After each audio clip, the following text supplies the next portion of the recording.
आनंदाची बातमी, आनंदाची बातमी. आज तुमच्यासाठी सन 2024-25 या शैक्षणिक वर्षासाठी अभियांत्रिकी, वैद्यकीय आणि इतर व्यावसायिक अभ्यासक्रमांमधील शैक्षणिक संस्थांमधील प्रवेशासाठी जात वैधता प्रमाणपत्र सादर करण्यास उमेदवारांना 6 महिन्याचा कालावधी देण्याबाबत हा आहे आपला 22 जुलैचा शासन निर्णय GR. चला तर मग यामध्ये नेमके काय सांगितले आहे हे पूर्णपणे जाणून घेऊया. त्यासाठी व्हिडिओ शेवटपर्यंत नक्की पहा. शासन निर्णय काय म्हणतो?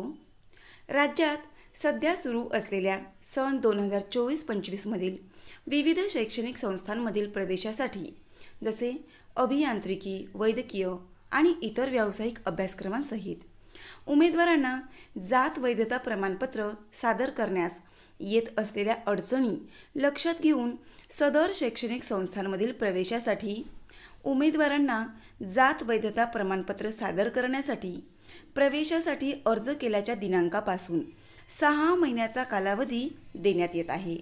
सदर 6 महिन्याच्या कालावधीमध्ये संबंधित उमेदवाराने जात वैधता प्रमाणपत्र सादर करणे बंधनकारक राहील. अन्यथा अशा उमेदवारांचे प्रवेश रद्द होतील व त्याबाबत संबंधित उमेदवार जबाबदार राहतील. म्हणजेच आता आपल्याकडे 6 महिने आहेत. ॲडमिशन घेतल्यानंतरही आता तुमच्याकडे जात वैधता प्रमाणपत्र सादर करण्यासाठी 6 महिने आहेत.